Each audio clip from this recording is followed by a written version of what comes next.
আচ্ছা দীপু বাবু, আমরা যদি রোজ রাত্রেবেলা গিয়ে ওই মানুষগুলোকে খাবার দিয়ে আসি তাহলে কেমন হবে? হ্যাঁ, তা তো ভালোই হয়। মানুষগুলো কত কষ্টে আছে বলুন তো। এত খিদে নিয়ে মানুষ কি করে বেঁচে থাকে, কি করে সহ্য করে এত খিদে? আমি তো এক মুহূর্ত খিদে সহ্য করতে পারি না। আমার তো আবার মিনিটে মিনিটে খিদে পেয়ে যায়। ও তাই নাকি? তা আজ তো আপনার ঘন্টায় ঘন্টায়ও খিদে পেতে আমি দেখলাম না। মানে? মানে আজ আপনি কত ঘন্টা না খেয়ে আছেন তার খেয়াল আছে?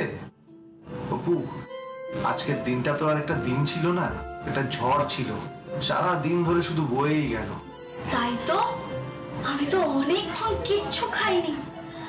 আর বাড়িতে যখন সবাই মিলে বসে লুচি আলুর দম খাচ্ছিল, আমি তো ওই দিন দুঃখী বাচ্চাগুলোকে খেতে দিতে গেছিলাম। ওরে বাবারে, আমার তো খুব খিদে পেয়ে গেল। আচ্ছা, আমার জন্য আর কোনো খাবার নেই না? লুচি আলুর দম শেষ হয়ে গেছে তাই না? ওরে বাবা, আমার তো খুব খিদে পেয়ে গেছে। আমি এখন এই ঘরের সমস্ত আসবাবপত্র খেয়ে নিতে পারি, আপনাকেও খেয়ে নিতে পারি।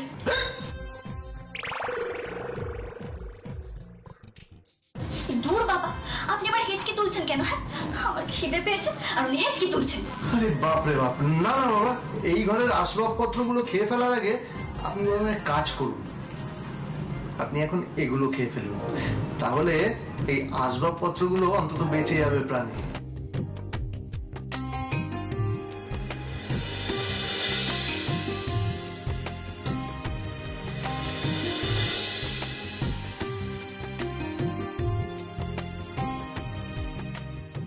নিন, আপনার জন্য লুচি আর আলুর দম। মা, লুচি আলুর দম আছে?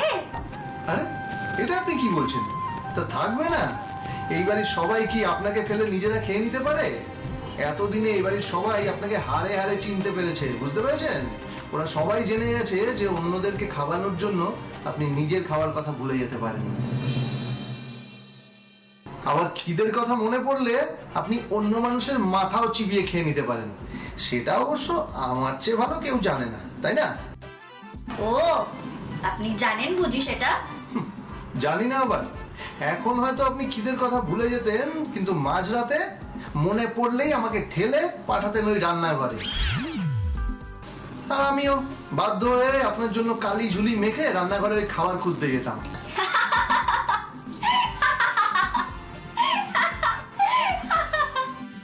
বাবা, আপনি এরকম রাবণের মতো হাসছেন কেন? কারণ কালি মাখলে আপনাকে কুম্ভকর্ণের মতো দেখাবে তাই। শুনুন, বেশি কথা না বলে না খাবারটা খেয়ে ফেলুন। এখন খেয়ে ফেলুন দেখি। এই অপু গোয়েন্দার সঙ্গে অ্যাডভেঞ্চার করে করে না দীপু অ্যাসিস্ট্যান্ট খুব বুদ্ধিমান হয়ে গেছে। বেশি বক বক না করে না খেয়ে আমায় উদ্ধার করুন। বীর পুরুষ এসেছেন আমার। খালি এখানে দৌড়াচ্ছেন আর ওখানে দৌড়াচ্ছেন, আর ওনার পেছন পেছন আমাকেও দৌড়াতে হচ্ছে। আমার না পায়ের কলকবজা সব ঢিলে হয়ে গেছে। তাই নাকি? বলছি যে ওই পায়ের কলকবজাগুলো কি মরমর করে আওয়াজ করে? কেন বলুন তো? না মানে কি রোগ হচ্ছে সেটাই বোঝার চেষ্টা করছিলাম। ও বাবা, আপনি আবার ডাক্তারও নাকি? ওই একটু একটু। হ্যাঁ হ্যাঁ, আপনার ওই হাড় মুড়মুড়ে ব্যারাম হয়েছে। আর আপনি যদি অপু ডাক্তারের কম্পাউন্ডার হতে চান তাহলে কোন কোন রোগের কি কি সিমটম আপনাকে সব বুঝিয়ে দেব। থাক থাক, আর ওসব শিখে আমার কাজ নেই। আমায় রক্ষে করো মা। ও মা, আমি কেন মা হতে যাব? আমাদের মা তো হলেন আন্টিমান। জানেন তো, আন্টিমান না মায়ের থেকেও বেশি কিছু। ওই ওই যে সিনেমা, তাতে নায়িকার মায়েদের মতো। কি সব বলছেন বলুন তো আপনি? ঠিকই তো বলছি। কি সুন্দর করে সবার জন্য লুচি আলুর দম বানিয়ে ফেললেন, একদম সিনেমার মতো মনে হচ্ছিল। আজ আমি স্বীকার করছি, এই অপু গোয়েন্দা যদি জীবনে কোনোদিনও কারো অ্যাসিস্ট্যান্ট হয় তাহলে সেটা আন্টি মানের হবে। আমি ওনাকেই আমার গুরু মানবো, আমিও ওনার মতো রান্না শিখে নেব। তাহলেই হয়েছে। পরের দিন গুরু আর অ্যাসিস্ট্যান্টের তুমুল ঝগড়া লেগে যাবে, কারণ কারোর সাথেই তো কারোর মিল হবে না, তাই না? অমত হওয়ার তো কোনো কারণ নেই দীপু বাবু। ওনার সাথে আমার একটা বিষয়ে অমত ছিল, সেটা হলো আমার চাকরি করা। কিন্তু আমি তো আর চাকরি করব না দীপু বাবু। আমি তো চাকরি করার স্বপ্ন আর দেখি না। সে স্বপ্ন দেখা আমি ছেড়ে দিয়েছি। আর তাছাড়া আজ তো রান্নাঘরেও আমি ওনার মুখে মুখে একটাও কথা বলিনি। উনি যা বলেছেন শুনেছি। ওনার বকাটাও আমি মুখ বুজে সহ্য করেছি, কারণ আমি জানি ওনার ওই বকুনির মধ্যে লুকিয়েছিল আদর আর প্রশ্রয়। তবে কিছু অশুভ শক্তি আছে যারা আমার আর আন্টিমানের মাঝে এসে দাঁড়াচ্ছে। তারা কারা আপু? মেজ বৌদি আর মাসিমণি, তাই তো? না না বাবা, আমি কারোর নাম নেব না। তবে যে যাই করুক না কেন, কেউ আমার আর আন্টিমানের মাঝে বেশি দিন প্রাচীর হয়ে দাঁড়িয়ে থাকতে পারবে না। আমার আর আন্টিমানের মিলন হবেই। দেখা যাক। আচ্ছা দীপু বাবু, আমি যে কাল থেকে আরো বেশি দিন দুঃখী মানুষদের খাওয়াবার কথা ভাবছি, সেটা শুনলে আন্টিমান আবার রাগ করবে না তো? উনি ভাববেন না তো আমি আবার বাড়াবাড়ি করছি?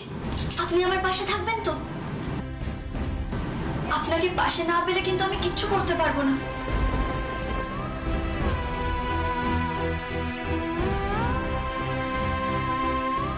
তাকিয়ে আছেন কেন দীপু বাবু? আপনি প্লিজ কি আন্টিমানকে বলবেন যে আমি আর অপু মিলে এই কাজটা করতে চাই। দিন দুঃখী মানুষদের জন্য ত্রাণের ব্যবস্থা করতে চাই। আপনি বললে আন্টিমান কিন্তু একটুও রাগ করবে না।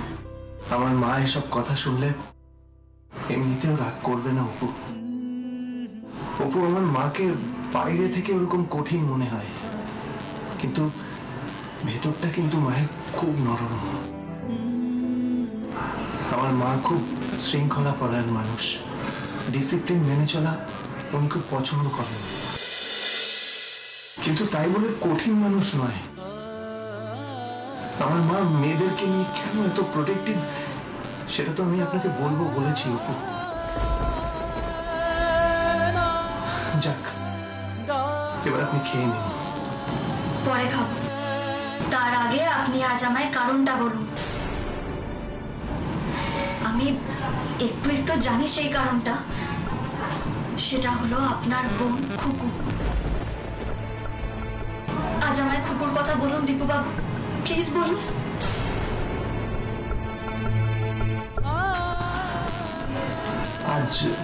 আজ থাক না অপু। কেন থাকবে দীপু বাবু? আমি আপনার ভেতরের কষ্টটাকে চিনি। আপনি প্রত্যেক দিন রাত্রিবেলা ঘুমের মধ্যে খুকু খুকু বলে ডেকে ওঠেন। ঘন্টার পর ঘন্টা আকাশে তারার দিকে তাকিয়ে কার সাথে যেন কথা বলেন। খুকু খুকু নাম ধরে ডাকেন। আমি তখনই বুঝতে পারি আপনি আপনার বোনের সঙ্গে কথা বলছেন। বলুন না দীপু বাবু। আজ থাক না অপু। কেন দীপু বাবু?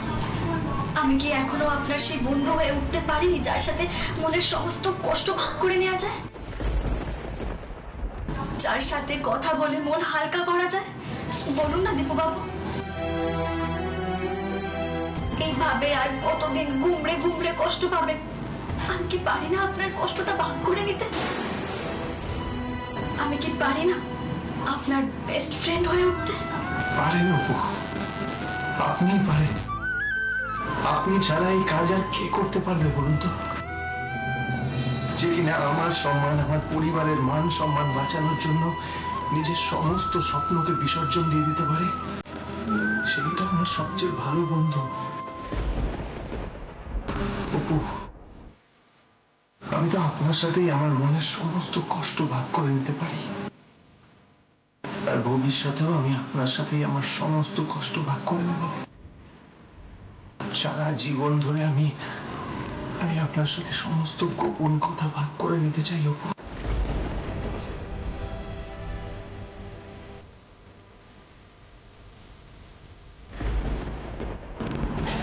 চোখ মুছুন দীপু বাবু, মনের কথা আমায় খুলে বলুন। কেন এই বাড়িতে মেয়েদের সাথে কড়া ব্যবহার করা হয়? কেন তাদেরকে কড়া শাসনে রাখা হয়? এই তো আমাদের মেঘা, ও তো ভয়ে ওর বন্ধুর ব্যাপারে আমাদের বাড়িতে বলতে পারেনি। ও তো ফেঁসেও যাচ্ছিল, খারাপ মানুষদের সাথে মিশছিল। আর আজ যখন ফেঁসে গেছে তখন ও বাড়ির মানুষদের ভয়ে নিজের প্রাণটা দিতে গেছিল। কেন বলুন তো দীপুবাবু? আসলে আসলে আমাদের কুকুর তো মিরিকে এইভাবেই শেষ করে দিয়েছিল। মা কুকুর মৃত্যুটাকে মেনে নিতে পারেনি, তাই জন্যই বাড়ির মেয়েদেরকে উনি আটকে রাখতে চেয়েছেন। কিন্তু আটকে রাখলে নয়, মেয়েদের মুক্তির আলো দেখালে তবেই তারা ভালো থাকবে। আর এই কথাটা একদিন আন্টিমাকে বুঝতেই হবে। এত বড় কথাটা আপনি কি করে বুঝলেন অপু? আমিও সেটাই চাই, আমার বাবাও সেটাই চায়, কিন্তু কিন্তু মাকে এই কথাটা কে বোঝাবে? মা যে বড় অবুঝ হয়ে গেছে। আমিও চাই যে এবারের মেয়ে বউরা শাসনের বেড়া টপকে ডানা মেলে মুক্ত জীবনে উড়ে বেড়াক, নিজেদের স্বপ্ন পূরণ করুক। আপনিও তাই করুন, আমি সেটাই চাই। অপু, অপু, আমি চাই আপনি আপনি চাকরি করুন, আপনার স্বপ্ন, আপনার সমস্ত স্বপ্ন আপনি পূরণ করুন। সেসব পরে ভাবা যাবে, কিন্তু তার আগে আপনার এই বাড়ির সবার আন্টিমানের মনে যে ভয় বাসা বেঁধে রয়েছে তাকে সমূলে উৎপাদন করতে হবে। আপনি বলুন দীপুবাবু, আজ আমায় সবটা খুলে বলুন। আমি খুকুর কথা জানতে চাই। কুকু আমাদের 5 ভাই বোনের মধ্যে সবচেয়ে ছোট ছিল। আমাদের 4 ভাইয়ের পর একমাত্র বোন। খুব খুব আদরের ছিল জানেন। আর আমার তো সবচেয়ে বেশি আদরের ছিল। কুকু কুকু সব দাদাদের মধ্যে, আপনি জানেন, আমাকে ও সবচেয়ে বেশি ভালোবাসতো। যত চাওয়া, যত আবদার, সবকিছু ওর এই ছোটদা ভাইয়ের কাছে।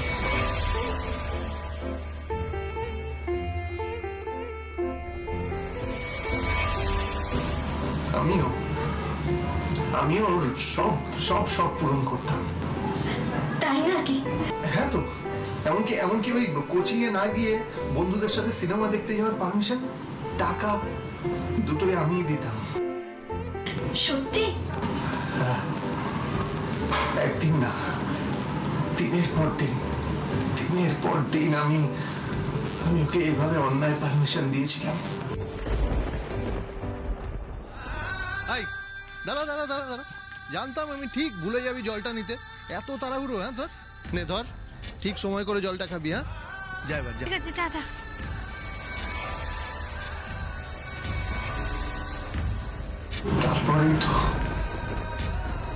তারপরেই তো সেই দিনটা।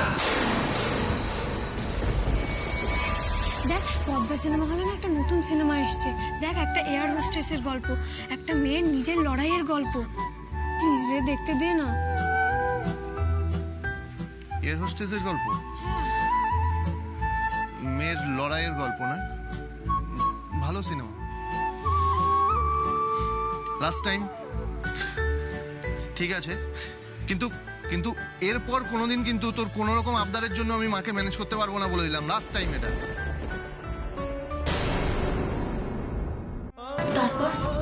তারপর ও কিন্তু আর কখনো বাড়ি ফেরেনি জানেন।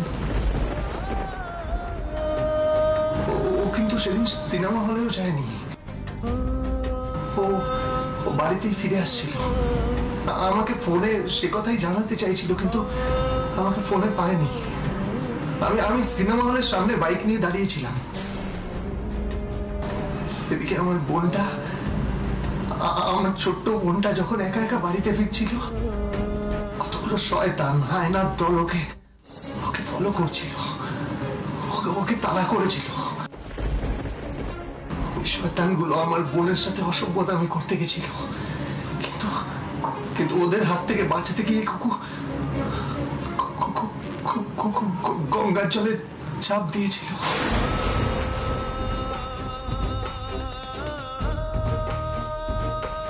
কুকু সাঁতার জানতো না। ও জানেন অপু, ওনার জলকে খুব ভয় পেত। আপনারা ওকে খুঁজে পাননি? পেয়েছিলাম তো, ওকে আমরা পেয়েছিলাম খুঁজে। যখন গঙ্গার জলে ওর নিথর দেহটা ভেসে উঠেছিল, আমি আমি কুকুর চোরটা ভাই। আমি আমার নিজের হাতে করে কুকুর নিথর দেহটাকে বাড়িতে এনেছিলাম।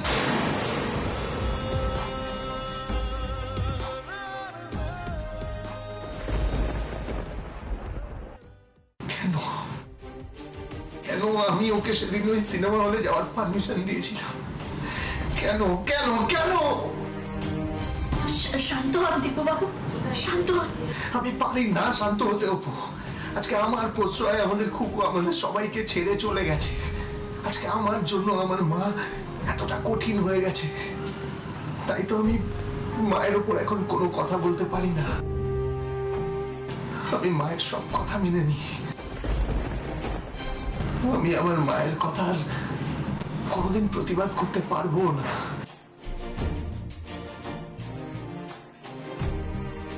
দয়া করে শান্ত হন দীপুবাবু। আজকের পর আপনার মনটা অনেকটা হালকা হয়ে যাবে দেখবেন। এই যে আপনি আমার সবটা খুলে বলে দিলেন। আজ খুব ইচ্ছে করছে ছুটে গিয়ে আপনার পিঠে হাত রাখি, আপনাকে জড়িয়ে ধরে শান্ত করি, আপনার চোখের জল মুছিয়ে দিয়ে আপনার কান্না থামাই। কিন্তু আমার কি এতটা অধিকার আছে? তবে আমি জানি একদিন আমি পারবো, একদিন আমি আপনার সব কষ্ট ভুলিয়ে দিতে পারবো। বলছি তোমরা কি শুয়ে পড়েছিলে নাকি গো? না না সেজবতী, কি হয়েছে বলো? বাবা না ঘর থেকে খুব চিৎকার করছিলেন। মায়ের না হঠাৎ বোধহয় শরীরটা খুব খারাপ করেছে। বলছি তোমরা তাড়াতাড়ি এসো না গো। কি? মায়ের শরীর খারাপ? মা! বলছি আমি যাচ্ছি, তুই তাড়াতাড়ি আয়। আন্টি মানে শরীর খারাপ? ও মা, কি ব্যথা করছে! ও বাবা, মরে যাবো!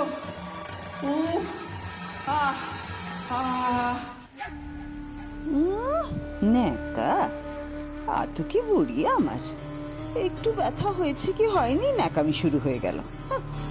খুব ব্যথা করছে, আর বোধহয় বাঁচবো না রে। ওরে আর বাঁচবো না। ওরে বাবা, কোথায় গেলি রে সব? তাড়াতাড়ি এদিকে আয়, তোদের মা যে মরে যাচ্ছে, মরে যাচ্ছে তোদের মা। তোরা সবাই কাল ঘুম দিলি নাকি? তাড়াতাড়ি আয়, মায়ের কষ্ট হচ্ছে তো, শিগগিরই আয়, শিগগিরই আয় তোরা।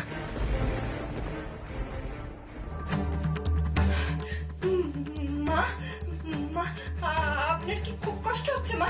দিদি কি কষ্ট হওয়ার নাটক করছে? হ্যাঁ, মিথ্যে মিথ্যে বুকে ব্যথা হচ্ছে। কি বলতে চাইছো তুমি? কি বলতে চাইছো? না না মাসিমণি, আমি তা বলতে চাইনি। তুমি থামো তো। মা কি হয়েছে তোমার? কি আবার হবে? দিদির মুখে ব্যথা উঠেছে রে।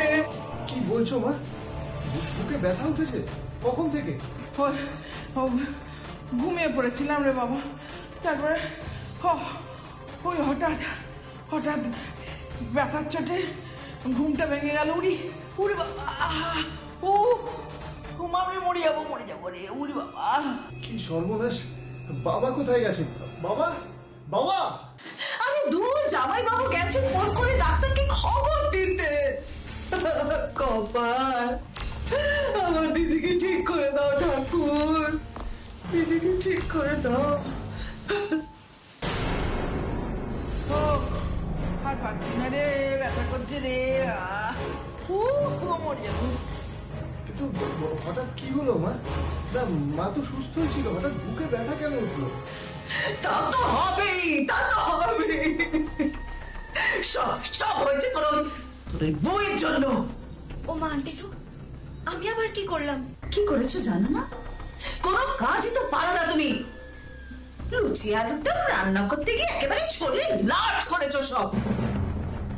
বাড়ির লোকেরা অভুক্ত থেকে যাবে বলে বাধ্য হয়ে আমার দিদিকে রান্নাঘরের ময়দানে নামতে হলো। দিদি আমার হাই প্রেশারের রোগী, এই গরমে টিটে পড়ে রান্না করতে গিয়ে আমার দিদির বুকে ব্যথা হবে না।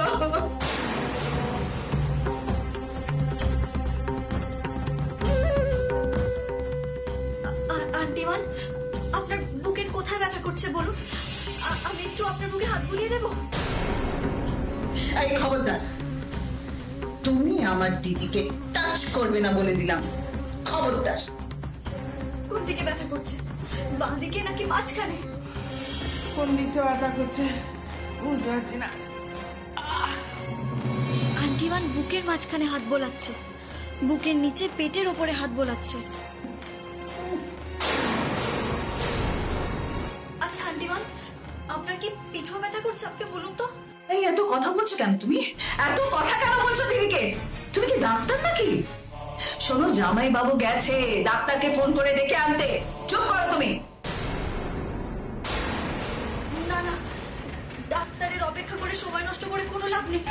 দীপু বাবু, আমাদের ইমিডিয়েটলি আন্টিমানকে হসপিটালে নিয়ে যেতে হবে, প্লিজ। হাসপাতাল?